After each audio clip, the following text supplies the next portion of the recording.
하나님 말씀 요한복음 12장 12절로 16절의 말씀을 합독하겠습니다. 신약성경 167면에 있습니다. 함께 읽겠습니다. 그 이튿날에는 명절에 온 큰 무리가 예수께서 예루살렘으로 오신다는 것을 듣고 종려나무 가지를 가지고 맞으러 나가 외치되 호산나 찬송하리로다. 주의 이름으로 오시는 이 곧 이스라엘의 왕이시여 하더라. 예수는 한 어린 나귀를 보고 타시니 이는 기록된 바 시온 따라 두려워하지 말라. 보라 너의 왕이 나귀 새끼를 타고 오신다함과 같더라. 제자들은 처음에 이 일을 깨닫지 못하였다가 예수께서 영광을 얻으신 후에야 이것이 예수께 대하여 기록된 것인가 사람들이 예수께 이같이 한 것임이 생각났더라. 아멘. 모든 성경은 성령의 감동으로 기록된 하나님의 말씀인 것을 믿습니다. 아멘. 오늘도 인사하겠습니다. 사랑합니다. 축복합니다. 교사님, 집사님, 주님이 자랑스럽습니다. 예배가 생명입니다. 말씀에 집중하여 은혜 받읍시다. 왕으로 오신 예수님, 교회력으로 보면 종려주일은 부활절을 한 주간 앞둔 주일이죠. 그리고 이어지는 주간은 고난주간입니다. 종려주일은 우리가 아는 대로 예수님께서 십자가 죽음을 위해 예루살렘에 입성하신 날을 기념하는 그런 절기이죠. 이에 대해서는 마태, 마가, 누가, 요한복음서에 모두 기록되어 있습니다. 사복음서가 공히 기록하고 있다는 것은 역사적인 사건이었음을 반증해 줄 뿐만 아니라 그 사건이 그만큼 중요하다는 의미가 되겠죠. 성경에서 종려나무는 의와 또 아름다움, 승리 등을 상징해요. 그래서 예수님께서 나귀를 타시고 예루살렘에 입성하셨으며 많은 사람이 겉옷을 길에 펴고 종려나무 가지를 흔들면서 호산나 다윗의 자손이여 찬송하리로다. 주의 이름으로 오시는 이여 가장 높은 곳에서 호산나라고 외쳤습니다. 이 말씀의 기록은 스가랴 9장 9절의 예언대로였고, 그래서 이 종려주일을 호산나주일이라고도 부릅니다. 우리가 본문에서 읽은 것처럼 예수님께서 2000여 년 전 나귀를 타고 예루살렘에 입성하셨습니다. 그리고 사람들은 종려나무 가지를 흔들며 예수님을 환영합니다. 유대인들은 1년에 6월절, 맥추절, 초막절에 예루살렘에 올라갔어요. 근데 지금은 어떤 절기를 앞두고 있는 때예요? 6월절을 앞두고 있는 때예요. 그래서 지금 예수님께서도 그 6월절에 맞추어서 갈릴리에서 예루살렘으로 올라가셨습니다. 지리상으로 보면 내려간 건데 성경은 예루살렘을 중심에서 보고 있기 때문에 올라갔다 이렇게 표현해요. 그래서 예수님이 이제 갈릴리에서 내려가셔서 예루살렘을 향해서는 올라가시는 거죠.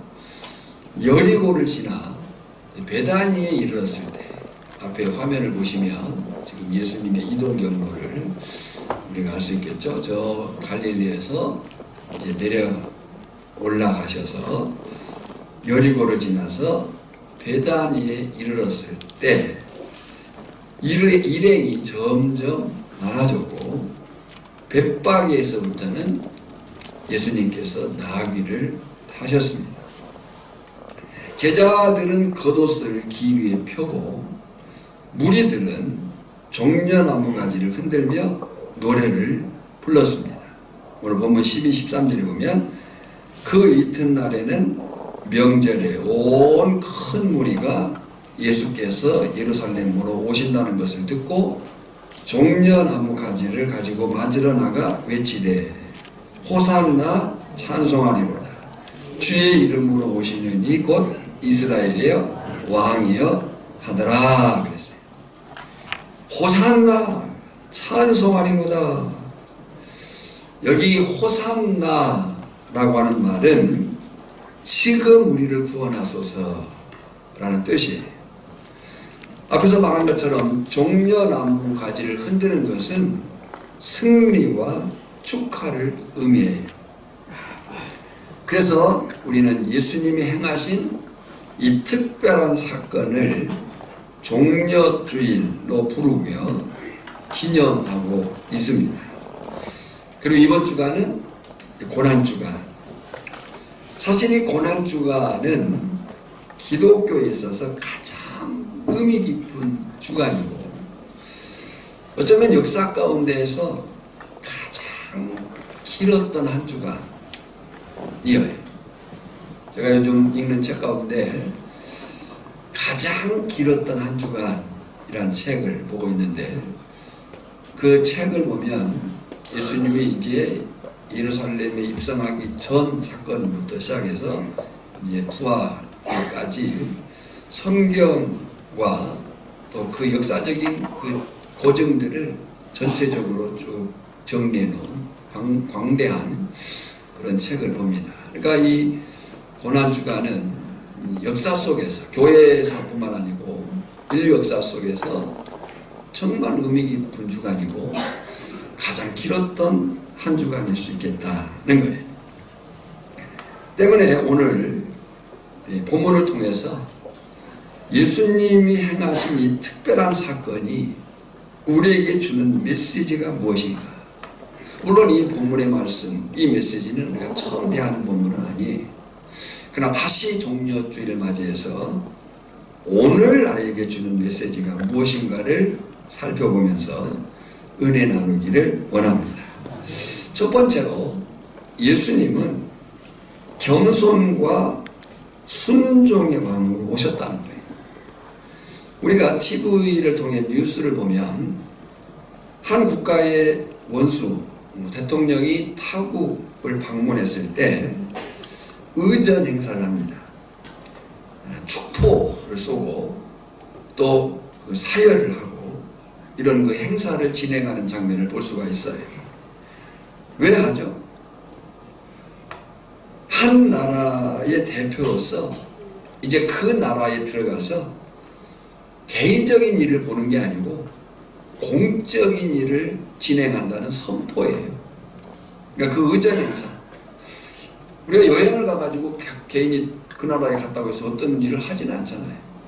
그러나 이제 그 국가의 원수가 그 나라에 가서 공적인 어떤 일을 진행할 때에 선포하는 거예요. 어느 나라의 왕이 왔다. 이제 그가 공식적인 행사를 진행할 것이다. 라는 선언인 거죠. 지금 예수님은 자신의 생애를 통해서 이전에 없었던 아주 특별한 예식, 세레모니를 행하시면서 예루살렘에 들어가셨고 말씀되는 대로 그것은 목적이 있고 의도가 있는 계획한 그 의도가 있는 진행이 그리고 그 속에는 분명한 메시지를 담고 있는 일이었는데 그 목적과 의도가 무엇이냐면 이 사건을 통해서 예수님은 자신이 세상의 메시아 즉 왕으로 오셨다는 사실을 공개적으로 선언하신 거예요. 물론 예수님은 자신이 메시아 왕으로 오셨다는 사실을 이미 당신의 사역들을 통해서 여러 방법들로 가르쳐 주셨어요. 병을 고치는 사건이라든지 또 어떤 치유 이적 기적의 사건들을 통해서 당신이 이 땅에 메시아로 오신 것을 나타내셨었어요. 또 베드로의 고백을 통해서도 우리가 확인할 수 있고 제자들에게 예수님이 직접 말씀하시기도 하셨어요. 그러나 지금까지는 그런 부분들이 언제나 비공개적이었어요. 그런데 예루살렘으로 나귀를 타고 입성하는 예수님은 예전과는 다른 거예요. 예전과는 달리 자신이 세상의 왕으로 오셨다는 사실을 공개적으로 나타낸 거예요. 무슨 얘기인가 하면 예수님께서 자신이 메시아요 왕으로 오심을 인정하신 거예요. 지금 우리가 마태, 마가, 누가, 요한복음을 통해서 계속 흐르는 주제, 그 흐르는 질문이 뭐냐면 제자들뿐만 아니고 무리들뿐만 아니고 바리새인과 서기관들뿐만 아니라 그 당시 정치 지도자들까지라도 계속되는 사복음서의 그 흐름의 질문이 뭐냐면 예수 그는 누구인가? 예수님 자신도 그 사복음서 공생의 사역 동안에 자신이 누구인가를 나타내는 그런 진행입니다. 그러니까 사복음서를 읽어보면 결국 흐름의 진행의 중심 질문은 예수 그는 누구인가? 그런데 그 사실에 대해서 예수님께서 이 종려주일에 자신이 메시아요 왕으로 오심을 인정하는 것이고 공개적인 선포를 허락하신 거예요. 그런데 예루살렘으로 입성하는 예수님의 모습에서 우리가 주목할 것이 있습니다. 그 주목할 것이 무엇인가 하면 예수님은 아주 독특한 방법을, 특별한 방법을, 여기 독특하다, 특별하다는 것은 세상과 같지 않은 방법을 택하셨다는 거예요. 그 방법이 뭐냐면 예수님은 나귀를 타고 예루살렘에 입성하셨어요. 14절 보세요. 예수는 한 어린 나귀를 보고 타시니 그랬어요. 어린 나귀를 타고 그 나귀를 보고 타셨다. 그런데 이것은 예수님이 그 스스로 만들어낸 어떤 일이 아니잖아요. 이 사건은 구약 예언이 예수님에 의해서 실행된 것이었어요. 15절 보세요.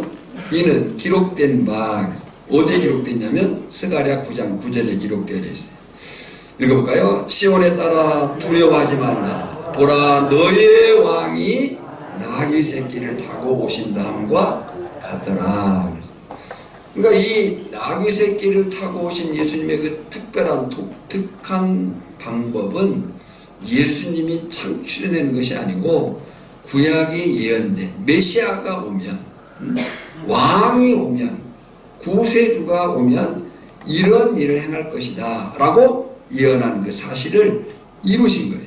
시온에 따라 두려워하지 말라. 보라 너의 왕이 나귀 새끼를 타고 오신다함과 같더라 그랬어요. 사실 일반적으로 우리가 왕 그러면 연상되는 것이 뭐예요? 왕은 전쟁에 능하고 또 그의 힘은 강하고 그래서 그 능함과 힘을 가지고 지배하는, 군림하는 그것이 왕이라고 하는 그 개념이 주는 연상이잖아요. 더구나 그 왕은 전쟁이 임할 때에 말을 탑니다. 그 말 중에서도 가장 용맹스럽고 그 전쟁을 능히 해낼 수 있는 그 말을 타겠죠.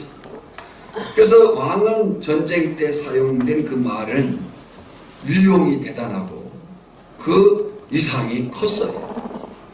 그래서 세상 왕들은 그런 말을 탔고 또 전쟁이 임하고 백성들을 지배하고 군림할 때에 그 위용을 나타낸 거죠.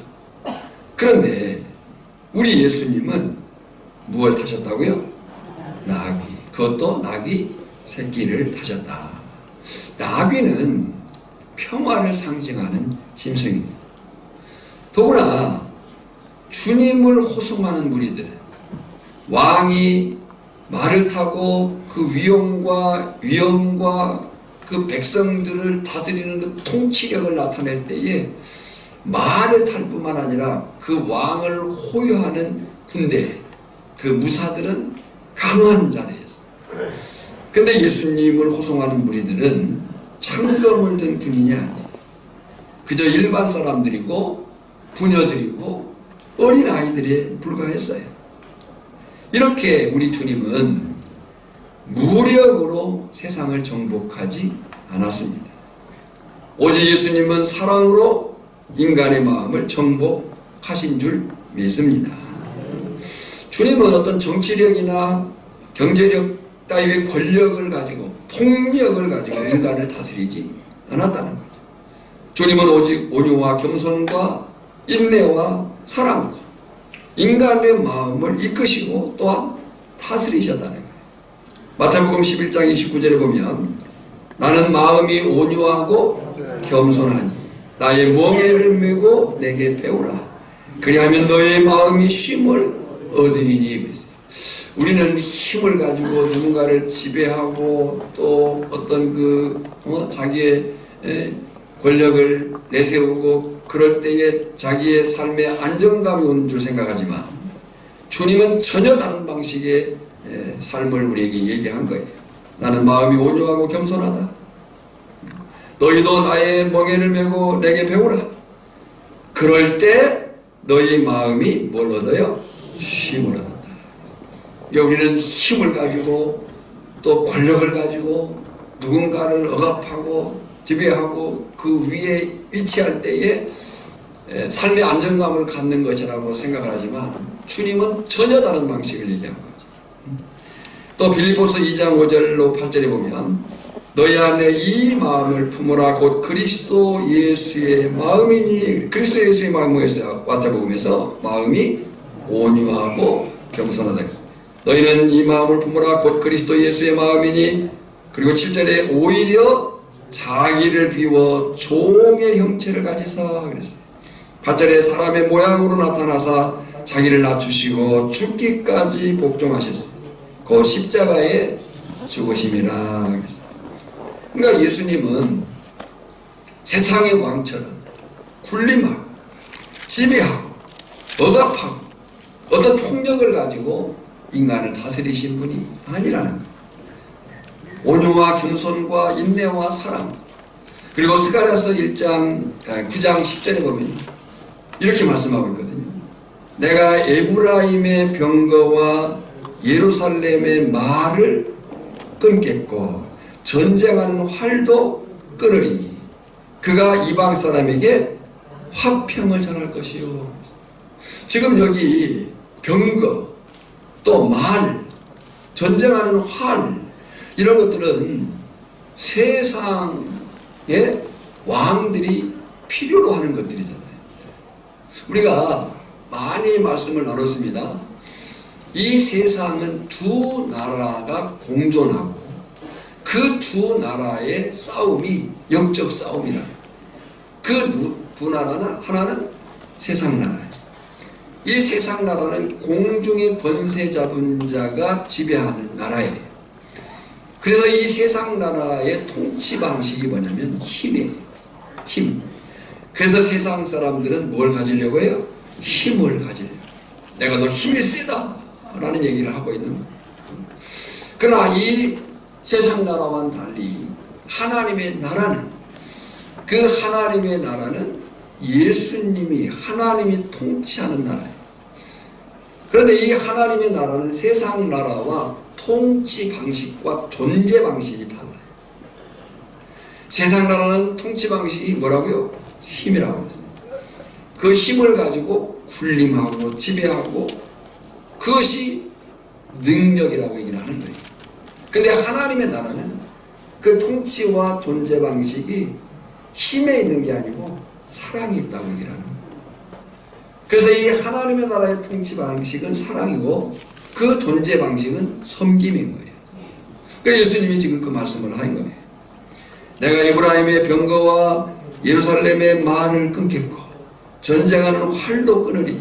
그가 이방 사람에게 화평을 전할 것이요. 그래서 오늘 2024년 종려주의를 지내는 우리 다시 한번 예수님을 통해서 이 겸손과 순종의 삶을 배울 수 있기를 축복합니다. 오늘 우리는 세상에 군림하려는 자가 아니에요. 높아지는 데 힘이 있는 게 아니에요. 우리의 능력이라고 하는 것은, 그리스도인의 삶의 능력이라고 하는 것은 지배력이 있는 게 아니고 영향력이 있는 거예요. 그 영향력은 어떨 때 나타나느냐?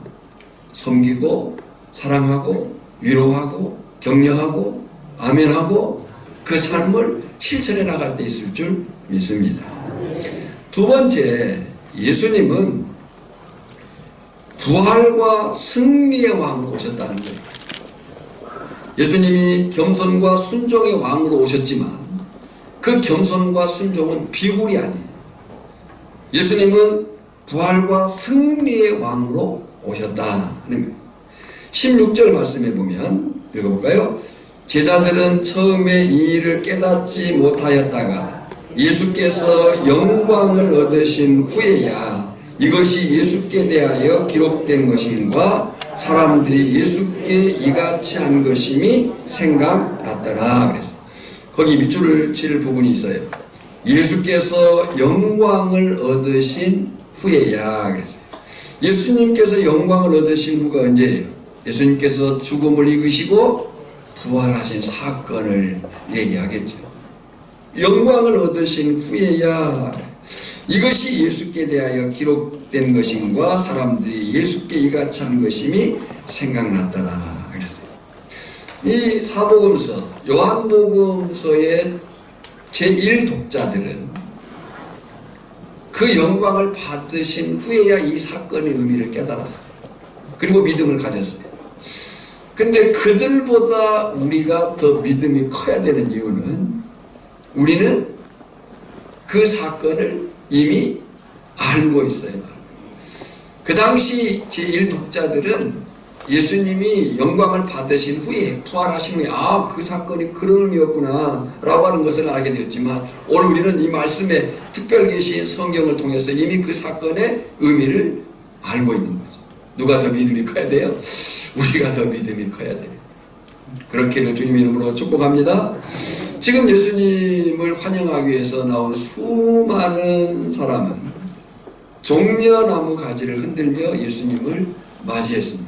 우리 장면을 보면 예수님이 이제 베다니를 지나서 벳바게에 도착했을 때부터 이제 나귀를 타시거든요. 나귀를 타시고 이제 사람들이 환영하고 종려나무 가지를 흔들고 막 그래요. 이 사람들은 이미 예수님께서 행하신 이적과 권능을 체험한 사람들이에요. 그 이적과 권능을 체험하면서 예수님이 메시아인 것을 확신했어요. 물론 그들이 생각한 메시아는 지금 예수님이 나타내고자 한 메시아는 약간 좀 달랐어요. 그들은 정치적인 로마로부터 해방 그리고 당시 사회적인 그런 상황들, 우리가 구약이나 예수님 당시도 마찬가지죠. 그 당시는 누가 복이 있다고 생각했냐면 부자들이 복이 있다고 생각한 거예요. 왜냐하면 왜 부자들이 복이 있을 수밖에 없냐면요, 구약의 정결 예식들을 보면요, 그 정결 예식들을 지키려면 어느 정도 부를 가지고 있어야 그 일이 가능했어요. 그 부를 가지고 있지 않고서는 그 정결 예식들을 지킬 수가 없어요. 유대인들이 철저하게 지키는 것이 뭐예요? 율법과 성전 아닙니까? 그 율법을 따라서 성전에서 정결례를 지키는 것을 저들은 의로 여기고 구원으로 여겼어요. 근데 그 율법을 따라서 정결례식을 행하려면 어느 정도 부가 있어야 돼요. 그래야 그 일을 할 수가 있는 거예요. 그래서 그들은 부를 하나님의 축복으로 여기고 마치 의에 이른 사람들로 여겼던 거예요. 근데 예수님이 이 개념을 확 바꿔버린 거예요. 예수님이 그 개념을 바꾼 것이 뭐예요? 부자가 천국에 들어가는 것이 낙타가 바늘기로 들어가는 것보다 더 어렵다. 천국은 누구가 허용되느냐? 어린아이와 같이 소외된 자들, 가난한 자들의 몫이다 라고 얘기를 한 거죠. 그러니까 이것이 그 당시에 이 바리새인들과 이 예수님과의 충돌이 컸어요. 우리가 생각하는 것 이상으로 큰 거예요. 완전 그 당시 사회 개념을 바꿔버린 거예요. 부가 구원이요 의라고 여기던 그 시대에 예수님은 오히려 부자가 천국에 가는 것이 낙타가 바로 길로 들어가는 것보다도 어렵다, 이렇게 얘기를 한 거예요. 그러니까 이 소외된 군중들, 무리들은 그 예수님을 환영할 수밖에 없겠죠. 반면에 누구는 싫어했겠어요? 당시 종교 기독권자들은 싫어했겠죠. 바리새인들은 싫어했겠죠. 그러니까 예수님을 같은 눈으로 바라보지만 전혀 다른 생각을 가지고 있는 거예요. 바리새인들은 그 사건, 예수님이 드러나면 드러날수록 예수님 어떻게 하려고 그래요? 죽이려고 하는 거예요. 근데 무리들은 그 예수님이 혁명가로 보이고 정치적인 해방가로 보이고 자기들을 새롭게 세워줄 왕으로 본 거예요. 그래서 지금 그들이 소리를 지르는 거예요. 열렬히 환영하면서 찬송해요. 누가복음 19장 30절에 보면 사람들이 소리를 지릅니다. 이르되 찬송하리로다 주의 이름으로 오시는 왕이여 하늘에는 평화요 가장 높은 곳에는 영광이로다 하니. 그래서 그들은 이제 예수님이 이스라엘을 로마로부터 해방시키고 다윗 시대의 영화를 회복하고 평화와 번영을 가져다 주리라 하고 기대를 한 거예요. 그런데요, 말씀드린 대로 이런 군중들의 행위는 당시 지배국가인 로마에 대해 정치적 쿠데타로 오해받기가 십상이었어요. 충분히 오해의 소지가 있었다는 거죠. 그래서 무리 가운데에 이 소리를 들은 바리새인들이 놀랍니다. 무리 가운데 이 소리를 들은 바리새인들이 놀라가지고 예수님께 그 사람들을 책망하라고 얘기를 해요. 입단속시키라는 거죠. 하지만 예수님은 그 상황을 허락할 뿐만 아니고 반드시 그렇게 해야 된다, 그렇게 될 것이다 라고 얘기를 해요. 누가복음 19장 40절에 읽어볼까요? 대답하여 이르시되 내가 너희에게 말하노니 만일 이 사람들이 침묵하면 돌들이 소리 지르리라 하시니라. 누가 소리를 질러요? 돌들이 소리 질러요. 지금 사람들이 외쳐요. 찬송하리로다 주의 이름으로 오시는 왕이여 하늘에는 평화여 가장 높은 곳에는 영광이여. 이들은 예수님에 대한 기대가 컸습니다. 그런 예수님이 나타내고자 하는 그 영광과는 다른 것이었지만 그래도 기대가 컸어요. 그래서 소리를 지릅니다. 근데 그것이 당시 이 기득권자들에게는, 특히 당시 이 바리새인들이나 서기관들이나 정치 리더들은 로마에 빌붙어 있는 사람들이거든요. 그 로마의 권력에 아부하면서 지금 자기의 이득을 취하고 있는 사람들. 그 사람들이 볼 때는 이게 쿠데타죠. 왜냐하면 자기들의 그 기득과 이득을 다 뺏길 수 있는 위험인 거예요. 그러다 보니까 입단속시키라고 만류하는 거죠. 그때 예수님이 뭐라고 했다고요? 내가 너에게 말하노니 만일 이 사람들이 침묵하면 돌들이 소리 지르리라. 오늘 저나 여러분이 하나님을 영광하지 않으면 어쩌면 돌들이 소리를 지를 수도 있습니다. 예수님이 그렇게 말씀하셨어요. 바로 그것은 이 사건이 예수님이 앞으로 이루실 진정한 승리의 예표, 곧 그림자였기 때문에 예수님이 이렇게 말씀하신 겁니다. 당시 근동지역의 종려나무는 앞에서 우리가 본 대로 의, 아름다움, 승리를 나타냈어요. 뿐만 아니라 이 종려나무는 부활과 영생을 상징하기도 했습니다. 그래서 이스라엘 백성들은 종려나무 가지를 부활과 영생을 상징하는 나무로 생각하고 동전이나 무덤의 비석에 종려나무 가지를 새겨놓은 거예요. 그런데 이와 같은 상황이, 또 이와 같은 사상이 요한계시록에 기록되어 있습니다. 요한계시록 7장 9절로 12절은 예수님을 믿어 구원받은 성도가, 누구를 믿어 구원받은 성도예요? 예수님을 믿어 구원받은 성도가 흰옷을 입고 종려나무 가지를 들고 어린 양 앞에 설 것을 기록하고 있어요. 요한계시록 7장 9절로 12절 읽어볼까요?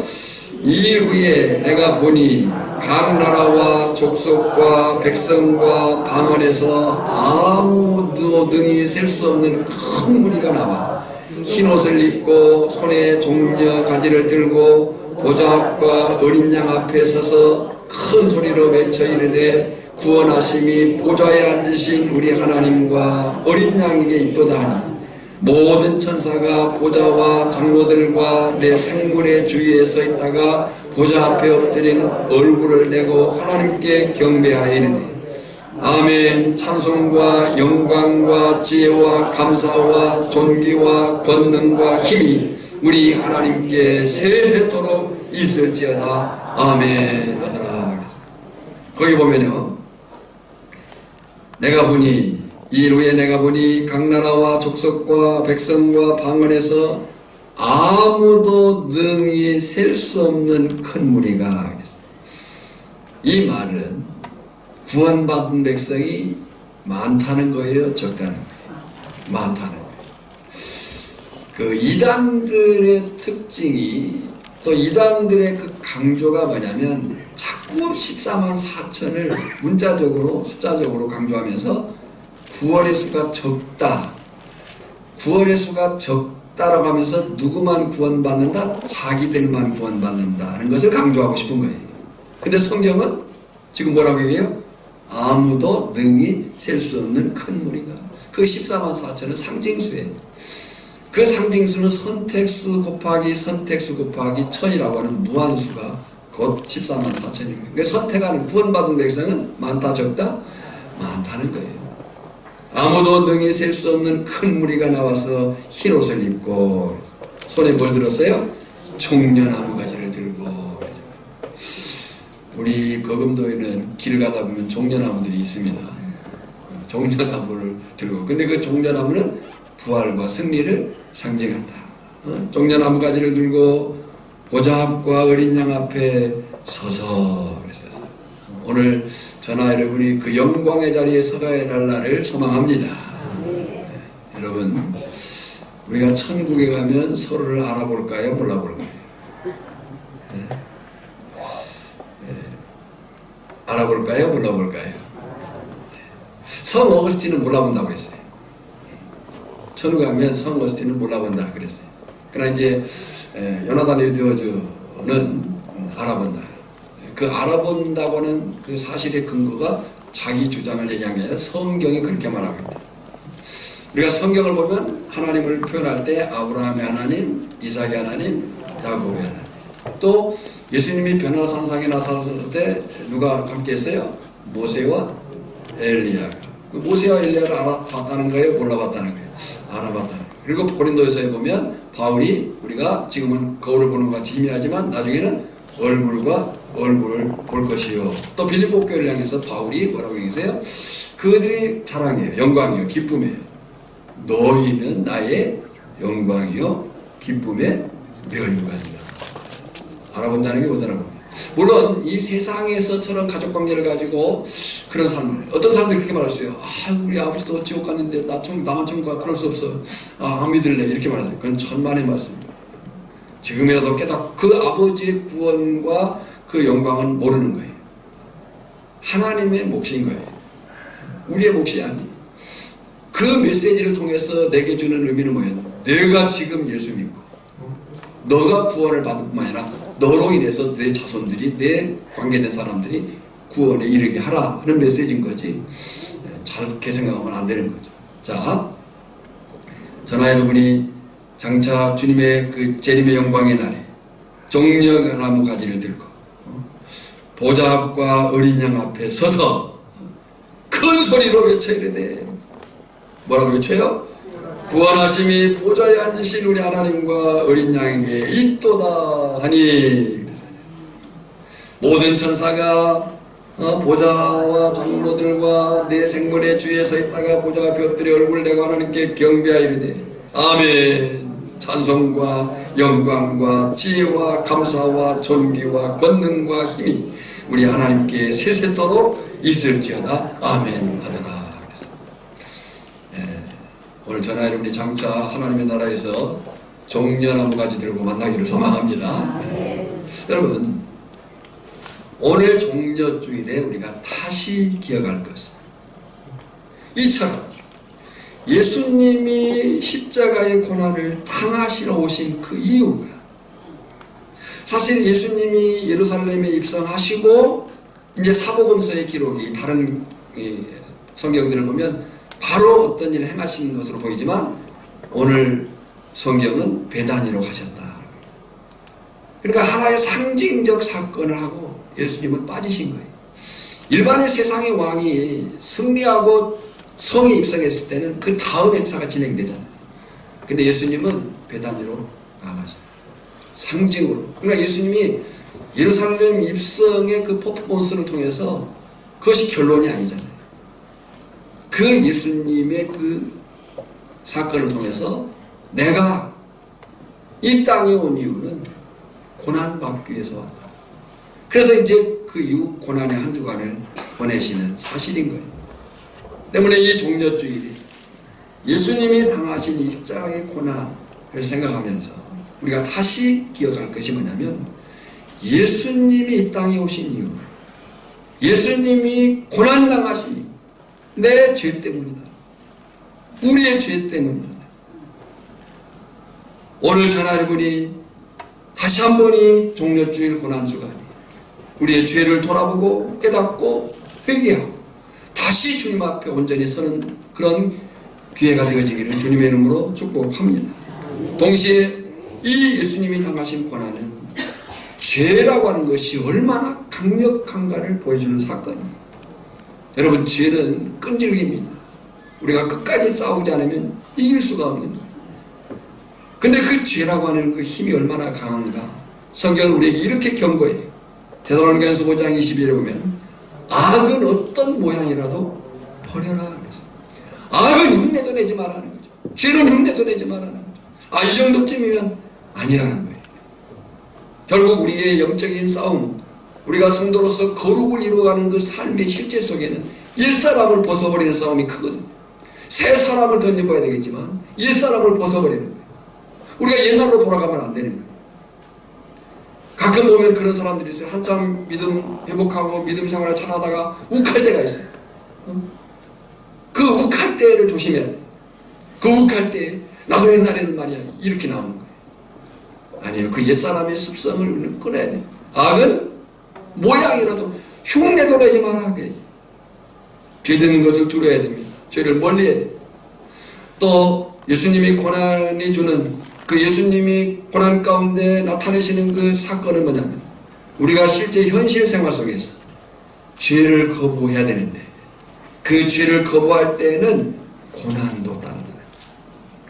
여러분, 십자가 없는 영광은 없습니다. 고난 없는 승리는 없는 거예요. 로마서 8장 17절에 보면 우리가 그리스도와 함께 영광을 받기 위하여 고난도 함께 받아야 할 것입니다. 그랬어요. 영광을 받기 위해서 무엇도 함께 받는다고요? 고난도 함께. 여러분, 우리가 예수님의 제자로 산다고 할 때요, 아무런 고난이 없다? 아니에요. 고난이 있습니다. 오늘 더 우리가 믿음으로 살려고 하면 할수록 더 고난은 커질 수도 있습니다. 예수를 안 믿었더라면 그냥 선기를 한번 내버리고 끝날 일일 수도 있지만, 예수님을 믿는 그 믿음 안에서 참아야 돼, 견뎌야 돼, 양보해야 돼. 우리가 이기는 것이 이긴다고 말하는 것이, 제가 어제 우리 자녀들하고 얘기하다가 그런 얘기를 들었어요. 저도 이제 뭐 책이나 이런 자녀들을 통해서 보긴 했는데 그 아이들을 통해서 직접 들었어요. 요즘 부모들은요, 자기 아이들에게 이런 말을 하지 말라고 가르친대요. 절대로 먼저 미안하다고 하지 마라.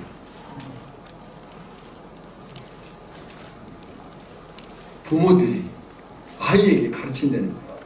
내가 먼저 절대로 미안하다고 하지 마라. 미안하다고 한다는 것은 뭘 인정하는 거예요? 자기 물, 자기 책임인 것을 인정한다는 거예요. 책임질 일을 하지 마라. 대신 미안하다고 하지 말고 네가 왜 그렇게 했는가를 설명하라고. 무서운 세상 같아요. 이해가 됩니까? 미안하지 마라. 얼만큼 위험한 세상이 되는가. 그런 사회 속에서 오늘 우리가 예수님의 제자로 산다는 것은 만만한 일은 아니에요. 내 종려주일에 고난 없는 영광은 없다. 십자가 없는 승리는 없다. 우리가 그리스도와 함께 영광을 받기 위하여 고난도 함께 받아야 할 것이니라.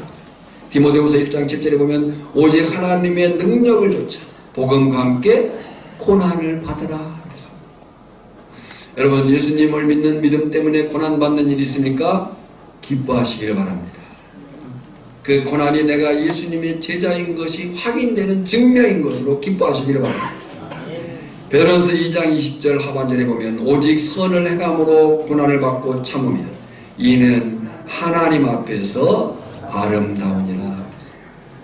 여러분, 예수님은 마지막 한 주간 십자가의 고난을 당하시지만 3일 만에 부활하신 영광과 승리를 성취하셨습니다.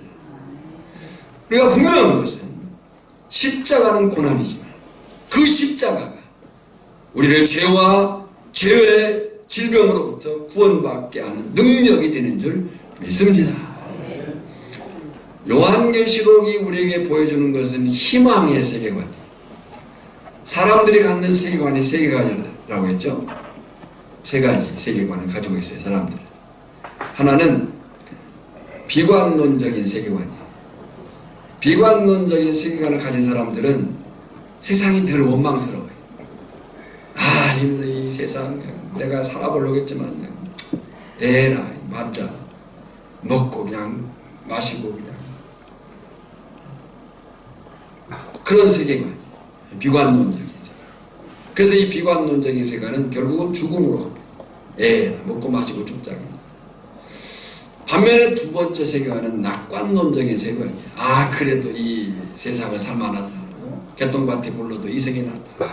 그냥 어차피 살 바에는 그냥 즐겁게나 살자. 캐세라 세라 해가지고. 그것도 또 먹고 마시자 해가지고. 그래서 어떤 사람은 힘들어서 죽고 어떤 사람은 너무 좋아서 죽고. 이건 잘못된 세계관이에요. 그러면 성경이 말하는 세계관은 뭐냐? 희망의 세계관이고 그것이 요한계시록의 희망의 세계관이에요. 요한계시록은 이렇게 말해요. 우리에게 너희가 믿음으로 살아라. 힘써 믿음으로 살아라. 근데 너희가 믿음으로 살 때 힘들 것이다. 너희가 믿음으로 살면 살수록 어려움이 생길 수도 있다. 고난이 주어질 수도 있다. 그러나 그럼에도 불구하고 믿음으로 살면 반드시 이긴다. 이거예요. 오늘 저나 여러분이 종려주일에 예수님의 그 겸손과 온유함을 배워야 할 것이고, 그러나 그 겸손과 온유함은 비굴함이 아니에요. 비굴하게 살아가는 게 아니에요. 부활과 승리를 바라보고 영광스럽게 살아가는 거예요. 오늘 저나 여러분이 그런 사실들을 기억하고, 조이 도슨이라고 하는 그 사역자가 이런 얘기를 했어요. 성령의 능력은 철저하게 낮아진 겸손의 사람에게 임한다. 한번 같이 읽어볼까요? 시작. 성령의 능력은 철저하게 낮아진 겸손의 사람에게 임한다. 그러니까 능력이라고 하는 개념이 완전히 다른 거예요. 세상에 말하는 능력은 힘이에요. 지배하고 명령하고 이런 걸 능력이라고 생각해요. 근데 성경이 말하는 능력은 반대예요. 오늘 저나 여러분이 그런 능력, 성령의 능력은 철저하게 낮아진 겸손의 사람에게 임한다라고 하는 그 능력을 가지고 이 종려주의를 보내고 고난의 한 주간 또 부활의 소망을 가지고 승리하기를 주님의 이름으로 축원합니다. 하나님 감사합니다. 이 말씀 안에 우리가 있으니 감사합니다. 새겨 듣게 하시고 그 말씀에 순종하여 사는 자들 되게 하여 주시옵소서. 예수님의 이름으로 기도하옵나이다. 아멘. 이 말씀 생각하면서 찬송하겠습니다. 종려나무 가지.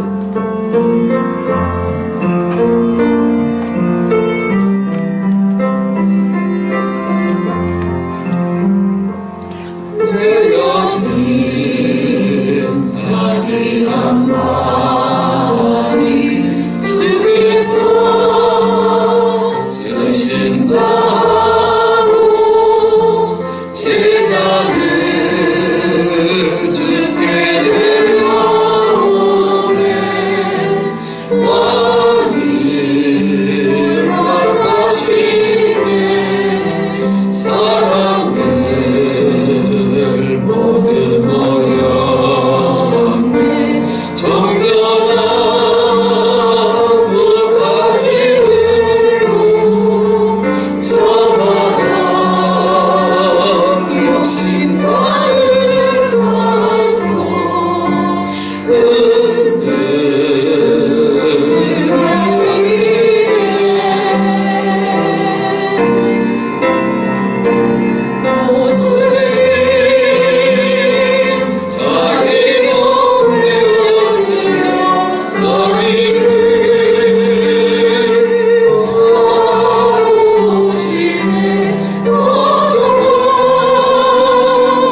순종의 왕이신 예수님, 그러나 부활과 승리의 왕이신 예수, 우리의 삶이 부활의 그 영광의 승리를 소망하되 우리 현재의 삶 속에 겸손과 순종과 온유가 있기를 바라는 마음으로 다짐하며 함께 잠시 소리내서 기도하겠습니다. 하나님 아버지, 은혜와 사랑을 감사합니다. 주님도 역사하시고 수능력 가운데 거하게 하시고 다시 만날 종료주일이지만 이 말씀 안에서 주님이 이 땅에 오신 그 이유와 목적과 그 의도를 알게 하시고 우리가 다시 한번 그 부활의 승리 영광을 바라오지만 내 현재의 삶 속에서 겸손히 있게 하시고 순종이 있게 하시고 온유함이 있게 하시고 주님의 마음을 담아 사는 섬김이 있을 수 있도록 주님 도우시며 역사하시고 주관하시고 다스려 주시고 우리의 삶이 정말 비관한 삶이 아니고 또 그렇다고 세상이 취한 삶이 아니고 주님의 그 믿음 안에 사는 승리의 삶이 될 수 있도록 성령으로 역사하시고 다스리시고 주관하여 주시옵시고 이 고난의 한 주간 동안 하나님을 영광하는 복된 삶이 저들에게 있을 수 있도록 주님 다스려 주관해 주시옵소서. 예수님의 이름으로 기도하옵나이다. 아멘. 지금은 우리를 구원하시기 위해서 이 땅에 오시고 이제 종려주일 예루살렘 성에 입성하신 그 예수님의 은혜와 성부 하나님의 크신 사랑과 깨달아 믿음으로 겸손히 순종하여 살기를 도우시는 성령의 기름 부으심이 오늘 이 말씀 앞에 다시 우리 자신을 추스리며 믿음으로 살고자 다짐하는 모든 심령들이 우리 오천교회 공동체 위에 이제부터 영원까지 항상 함께 있을지어다. 아멘.